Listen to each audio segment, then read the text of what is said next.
in the Antarctica episode, we had a section which is looking at the commercial hunting of whales. And so it's very unusual in a landmark wildlife series to have a sequence that has no animals in it whatsoever. And that's something we talked about through the process, and especially towards the end as well, was how do you evoke the memory of hundreds of thousands of whales that have been killed and then slaughtered and processed in this whaling station. And so although we're at a whaling station which was really quite quiet when we were filming there, the introduction of some distant whale calls and some of the mechanized sounds that you would have heard when the whaling station was active, I think really brought a lot of the atmosphere to the scene. And then what I love about that scene is you come in off the sea and you arrive at the whaling station, and it's strange to, in the middle of a wildlife show about Antarctica, suddenly see a rusting boat and old buildings and all this machinery to process these whales. And at the start of the shot, you just hear a ding of a bell, and it's the ding of the church bell.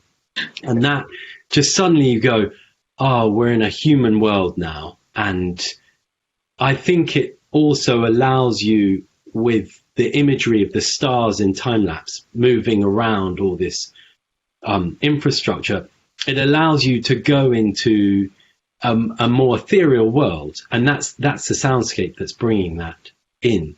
So there are some sequences that are much more, this is the animal behavior and we want to replicate that. And there are others that I feel are really creative, really about evoking a scene.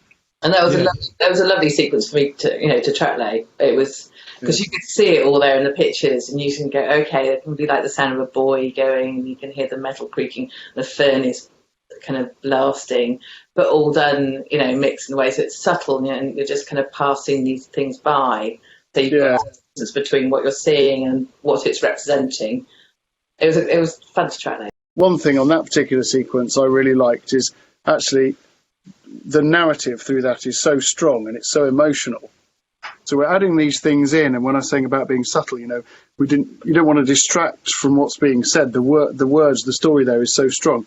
And actually the end of that scene, we ended up just taking all the sound out and letting it just kind of float away, and a really long, nice, subtle reverb. And you cut to the shot of the whale's eye, I think it is, Fredi, isn't it? And there's no change in sound, even though we've gone from, telling a story in the past about how things used to be to some present day footage of a whale swimming underwater. There's no change in the sound. We just let it drift over from one to the other.